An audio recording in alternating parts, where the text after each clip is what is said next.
Good evening. For decades, a simmering conflict, a shadow war has been waged between two of the Middle East's most formidable powers, Israel and Iran. It's a conflict fought through proxies, in cyberspace, and with covert operations. But recently, the shadows have receded and the conflict has burst into the open, moving from clandestine strikes to direct state-on-state military confrontation. This escalation marks a perilous new chapter for a region already on edge, a chapter written in the language of aerial bombardments and missile barrages. The recent Israeli aerial offensive, reportedly targeting key Iranian assets, provoked a direct and unprecedented response. For the first time, Iran launched a massive wave of missiles and drones directly from its own soil towards Israel.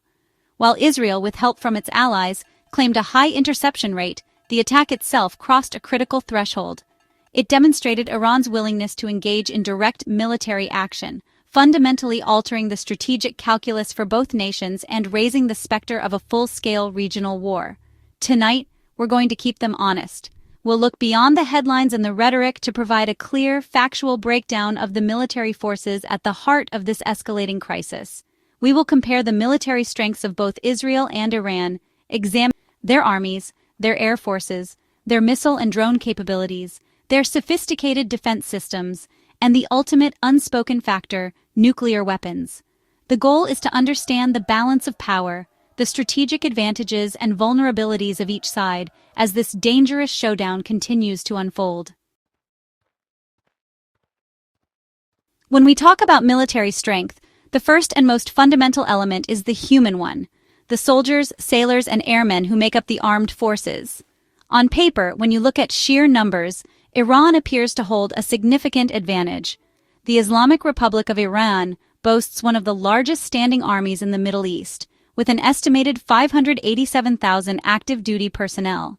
This is a massive force, drawn from a population of over 88 million people, dedicated to defending the nation's revolutionary ideals and projecting its power across the region.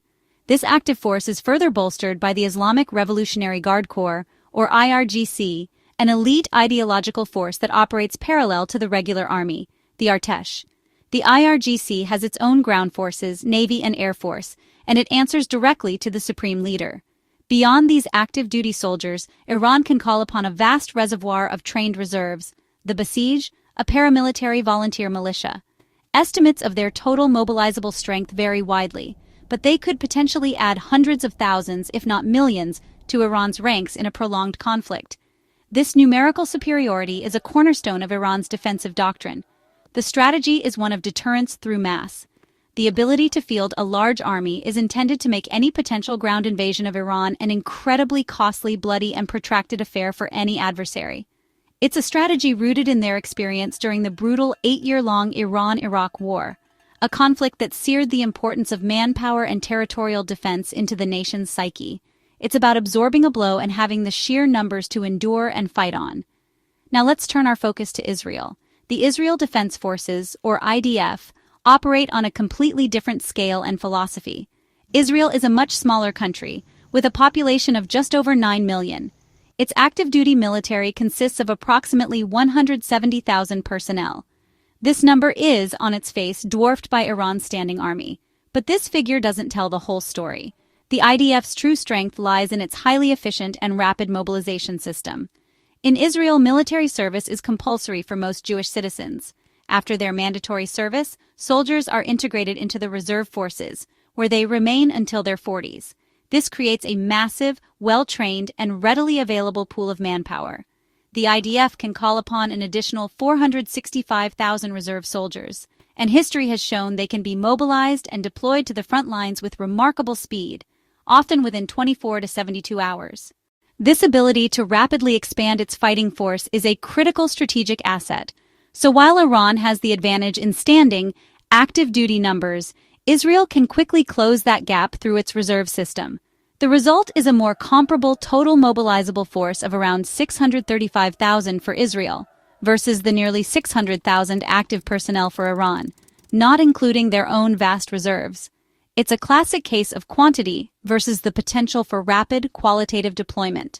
The numbers themselves are just one part of the equation. The context of their deployment is also crucial. Israel's military is not just waiting for a potential conflict with Iran. the IDF is perpetually engaged. It manages the long-standing occupation of the West Bank, secures a volatile border with Lebanon against Hezbollah, another powerful Iranian proxy, and contains the threat from Hamas in Gaza. These are constant, resource-intensive commitments that stretch its forces thin. These ongoing operations, while a drain on resources, also mean that a significant portion of the Israeli military is in a constant state of operational readiness. They are battle-hardened. Their command structures are tested daily. Their soldiers have recent combat experience, and their doctrines are continually refined by real-world engagements. This operational tempo provides a level of experience that is difficult to replicate in training exercises alone. Iran's military, by contrast, while large, has had different kinds of operational experience. The IRGC's Quds force has been deeply involved in conflicts across the region, advising and fighting alongside proxies in Syria, Iraq, and Yemen. This has given them invaluable experience in asymmetric and expeditionary warfare. However, the bulk of Iran's conventional army, the Artesh, has not been engaged in a major state-on-state conflict for decades. So, the comparison is not straightforward. Iran has the numbers for a war of attrition and deep defense. Its soldiers are motivated by a powerful mix of nationalism and religious ideology. Israel, on the other hand, relies on a smaller but technologically advanced and highly experienced professional corps, backed by a system of rapid mass mobilization. It's a force designed for swift, decisive campaigns. The question in any direct conflict would be which of these models would prove more resilient under the immense pressures of modern warfare. In any modern conflict between nation-states, control of the air is paramount. Air superiority allows a country to strike its enemy's strategic assets, protect its own forces on the ground, and dictate the pace and scope of the battle. It's in this domain, the battle for the skies, that the technological gap between Israel and Iran becomes starkly, undeniably clear. The Israeli Air Force, or IAF, is widely considered one of the most advanced, best-trained, and most combat-proven air forces in the world. The crown jewel of the IAF is its fleet of American-made stealth fighter jets. Israel was the first country after the United States to receive the F-35 Adir, a fifth-generation fighter that combines advanced stealth, powerful sensors, and networked warfare capabilities. These jets are designed to penetrate deep into heavily defended enemy airspace, neutralize sophisticated air defense systems, and strike high-value targets with precision, all while remaining largely invisible to radar. The F-35 gives Israel a qualitative edge that is, for now, unmatched in the region. But the F-35 is just one part of a formidable arsenal. The backbone of the Israeli Air Force is its massive fleet of F-16 Sufa and F-15 Ra'am fighter jets. These are not standard, off-the-shelf aircraft. Over the decades, Israel has extensively modified and upgraded these American platforms with its own advanced avionics, electronic warfare systems, and precision-guided munitions. These jets have been the workhorses of countless Israeli operations and have a long and successful combat record. This combination of fifth-generation stealth and highly advanced customized fourth-generation fighters gives the IAF a deep and versatile strike capability. They train relentlessly for long-range missions, including complex aerial refueling operations that would be necessary for any large-scale strike campaign against Iran. Their pilots are renowned for their skill, aggressiveness, and high number of flight hours. The entire force is built around a doctrine of achieving air supremacy quickly and decisively. Now let's look at the Islamic Republic of Iran Air Force, the IRIAF. The picture here is vastly different. Iran's Air Force is a museum of aging aircraft, a legacy of its pre-revolutionary ties to the West and its post-revolutionary reliance on Russia and China. Its most capable fighters are American-made F-14 Tomcats, acquired in the 1970s under the Shah. While iconic, these jets are decades old, and keeping them flying has been a Herculean task for Iranian engineers due to years of sanctions and a lack of spare parts. Beyond the handful of remaining F-14s, Iran's fleet is composed primarily of older American F-4 Phantoms and F-5 Tigers, as well as Russian-made MiG-29S and Sukhoi Su-24S. These are second- and third-generation aircraft that would be severely outmatched in any direct engagement with Israel's F-15S, F-16S, and especially its F-35s. Iran has struggled to modernize its air force, with attempts to purchase more advanced Russian jets like the Su-35 often stalling. The IRIAF's primary challenge is technological inferiority. Their aircraft lack the advanced radar, electronic warfare suites, and long-range air-to-air missiles that define modern air combat. In a direct confrontation, Israeli pilots would likely be able to detect, track, and engage Iranian jets from well beyond the range at which the Iranian aircraft could fight back. The stealth of the F-35 would make this mismatch even more pronounced. Recognizing this significant disadvantage in conventional air power, Iran has invested heavily in other areas to compensate, which we will discuss shortly. But in the air-to-air domain, their strategy would likely be defensive. They would rely on their ground-based air defense systems to protect their airspace and try to make any Israeli air campaign as costly as possible. They would likely avoid direct, large-scale dogfights, knowing the odds are stacked against them. Recent events have highlighted this dynamic. Following Iran's direct missile attack, there were claims and counterclaims about aerial engagements. While details remain murky and heavily influenced by propaganda from both sides, the broad consensus among military analysts is that Israel maintains overwhelming air dominance. The ability of Israeli and allied aircraft to operate over the region and intercept the vast majority of incoming drones and missiles speaks to their control of the skies. So, when we look at the air forces, it's a story of asymmetry. Israel possesses a cutting-edge, integrated, and battle-tested air force built for offensive, long-range operations. Iran, hampered by sanctions and technological limitations, fields an aging and largely obsolete fleet. Its strategy is one of denial, not dominance. This imbalance heavily shapes the strategic options available to both countries, and is a primary reason why Iran has focused so intently on developing alternative means of projecting power. Faced with a conventional air force that just can't compete with Israel's, Iran has poured immense resources into a different and highly effective strategy: asymmetric warfare.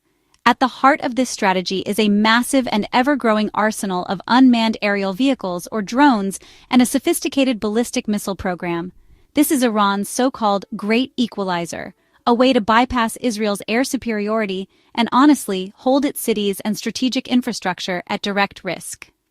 For years, Iran has been methodically building one of the most formidable drone programs in the world. They produce a wide variety of UAVs, ranging from small, short-range suicide drones like the Shahed 136, which have been used extensively by Russia in Ukraine, to larger, more advanced surveillance and attack drones.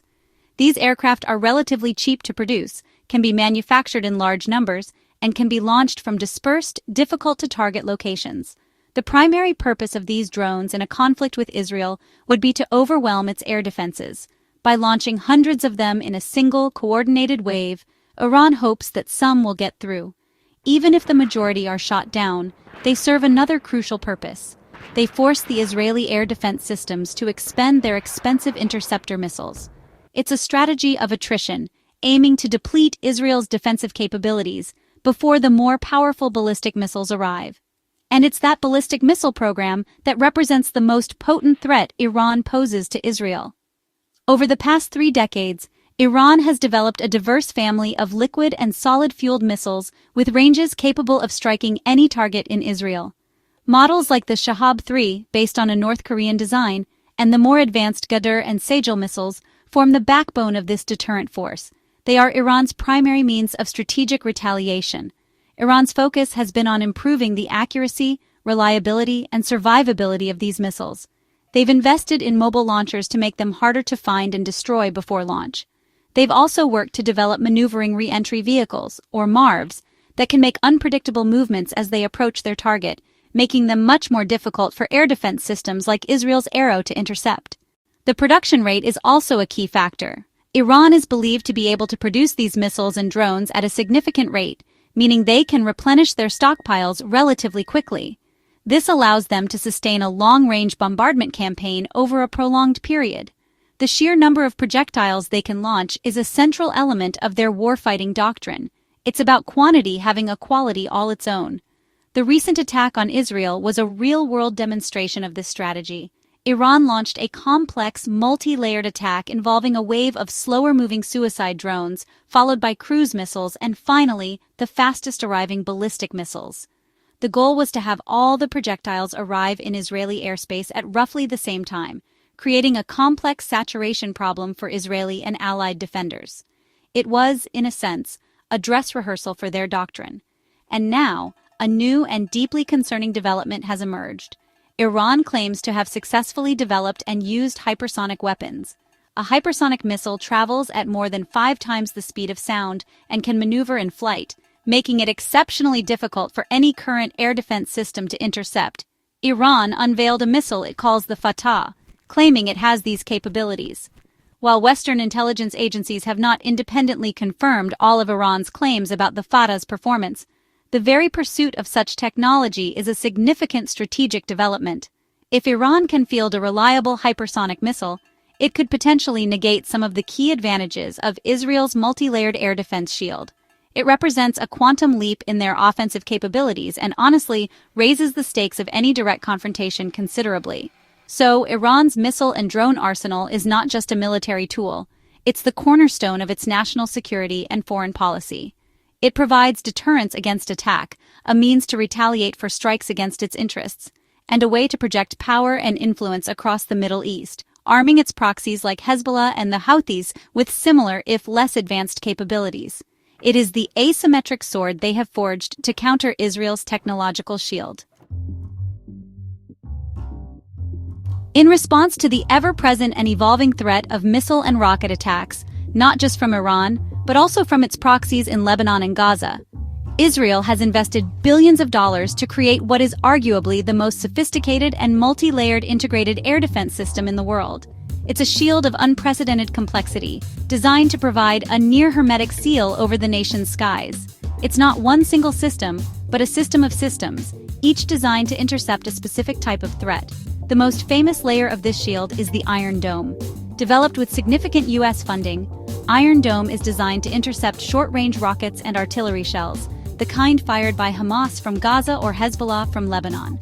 Its radar detects an incoming projectile, calculates its trajectory, and if it's determined to be heading for a populated area, it fires a Tamir interceptor to destroy it in mid-air.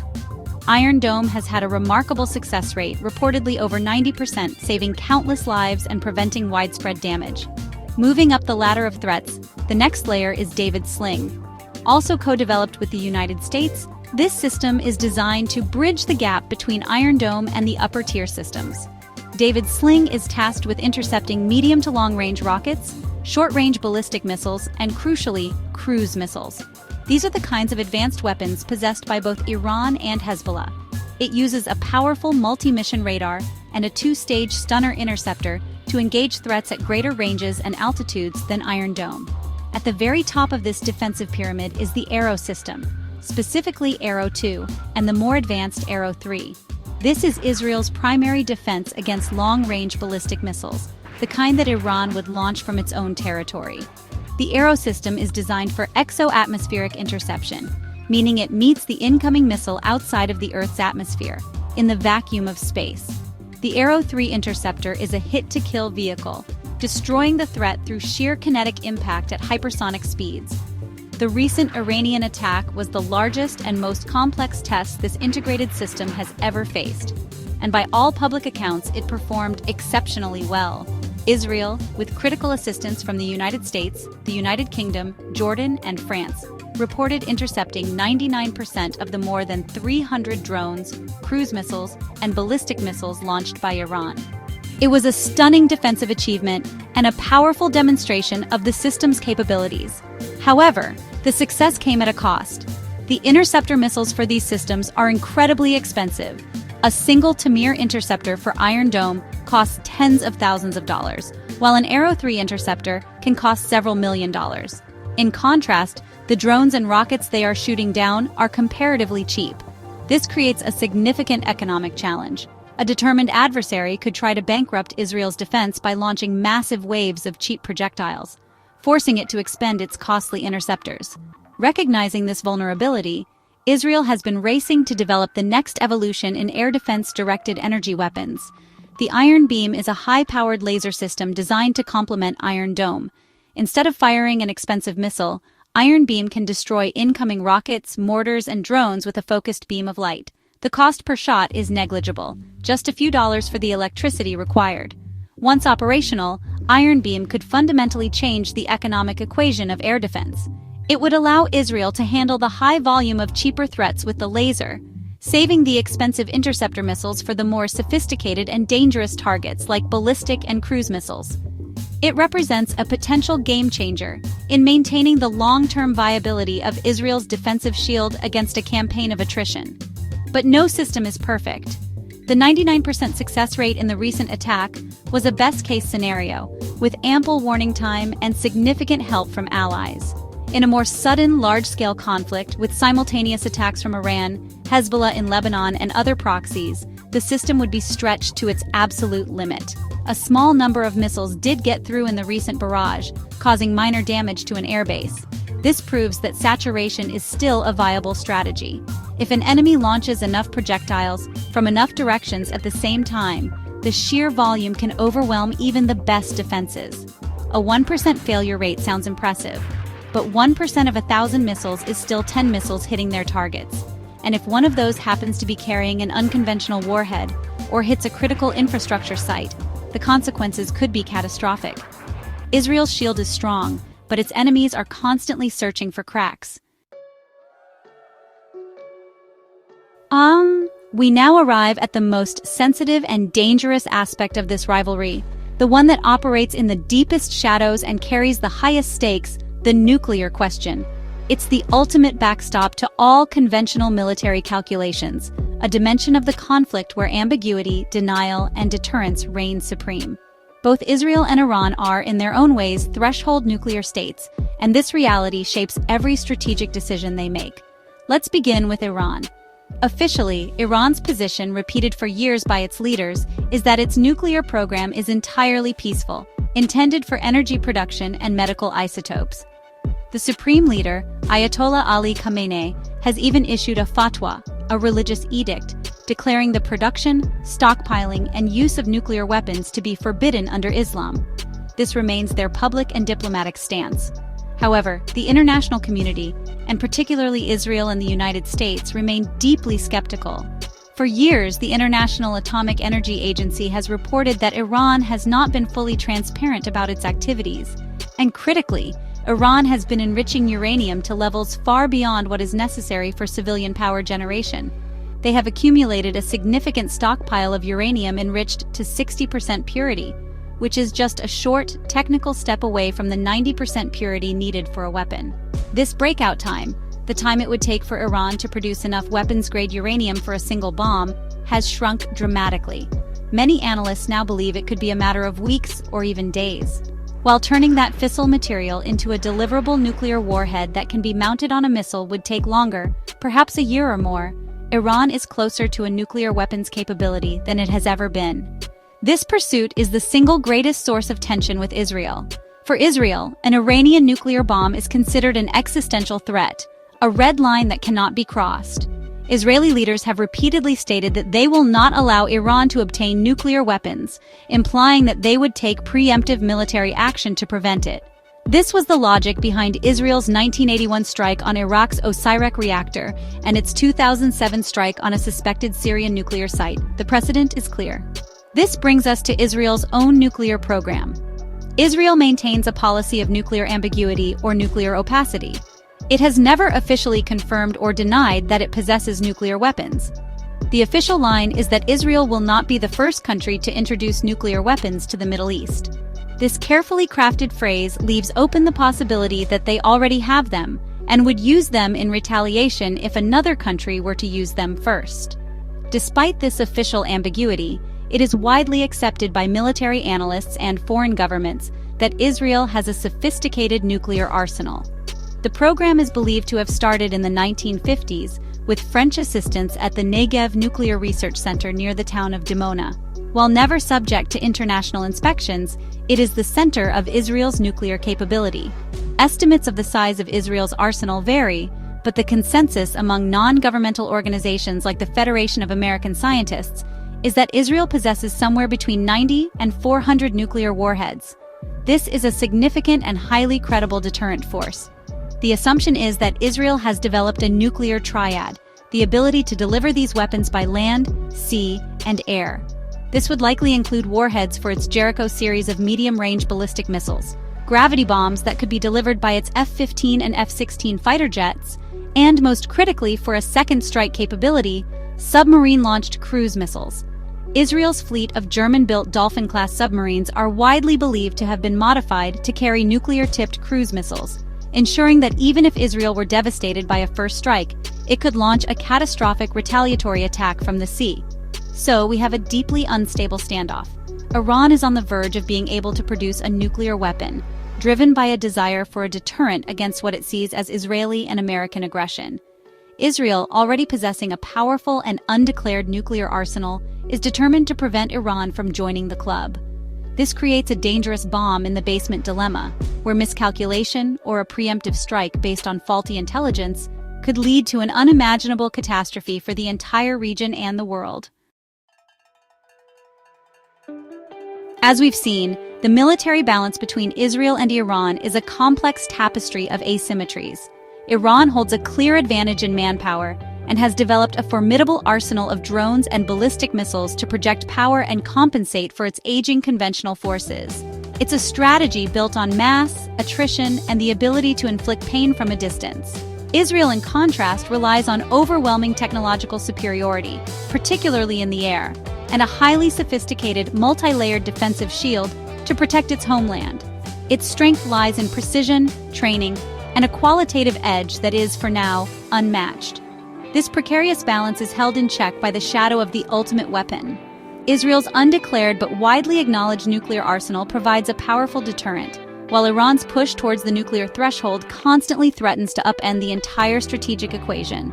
The recent direct exchanges have shown that the old rules of engagement are gone. Both nations have demonstrated a willingness to take risks that were once unthinkable, crossing red lines and escalating in ways that bring the entire Middle East closer to the brink of a devastating region-wide war. The stakes could not be higher. A full-scale conflict between these two powers would not be contained. It would inevitably draw in their proxies, neighboring countries, and global powers, with catastrophic consequences for the global economy and international security. The path of de-escalation is narrow and fraught with peril. The events of the coming months will determine whether this shadow war erupts into a conflagration that could reshape the Middle East for generations to come. The world is watching and holding its breath. Join Intel Prime Channel membership today and get access to exclusive benefits, including early access to new videos, exclusive discounts on Intel products, behind-the-scenes content, live chat with me and other members. Other options will be soon available. Thank you for your support and for helping Intel Prime grow.